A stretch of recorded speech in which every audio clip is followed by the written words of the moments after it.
हाँ, देखो ये सोनम वांगचुक बैठे हुए हैं जो नीट के पेपर जो लीक होते हैं, बहुत सारे पेपर जो लीक होते हैं भाई। तो इससे पहले रीज़न समझो कि ये पेपर लीक होते क्यों हैं, ठीक है, इनकी वजह क्या है। देखो सीधा सिंपल मतलब है, मान लो जब एग्ज़ाम होता है ना, तो एग्ज़ाम फीस जब मान लो कलेक्ट हुआ, मान लो ठीक है, 2,000 करोड़ रुपए फीस हो गई कलेक्ट, क्या हो गई, 2,000 रुपये फीस कलेक्ट हो गई।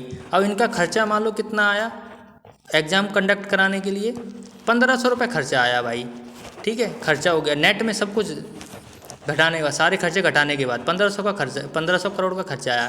कितना बचा भाई, 500 करोड़ बच गया। 500 करोड़ बच गया एक बार के एग्ज़ाम में, ये लोग 500 करोड़ बचा के चले गए, ठीक है, 500 करोड़ पाक। ये सब जो फिगर है वो अभी अपनी तरफ से ही ली गई, ठीक है, एक्चुअल डाटा मतलब कुछ डिफरेंट भी हो सकता है, ठीक है। तो अभी 500 करोड़ एक बार में बच गया, ये एक बार के एग्ज़ाम के सिस्टम में। अब अगर नीट का पेपर होगा तो फिर उसको जब नेक्स्ट टाइम होगा वैसे तो टाइम लगेगा, ठीक है, लेकिन क्या करते हैं अब ये लोग कुछ न किसी बहाने से वो कैंसिल होना चाहिए। कैसे, क्यों, अगर कैंसिल होगा तो ये बचेंगे, कितना बचेगा, 500 करोड़ फिर से बच जाएगा।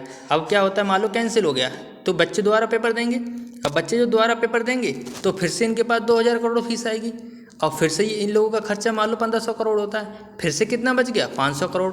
तो अभी दूसरी बार भी बचा ली इन्होंने 500 करोड़, ठीक है।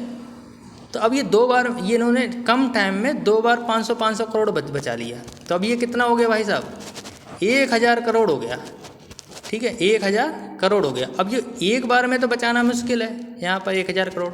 तो ये थोड़ा रीज़न रहता है इन लोगों का कि पेपर किसी ना किसी तरीके से कैंसिल हो, लीक हो, जिससे क्या हमारे पास अर्निंग बन जाए, समझ गए।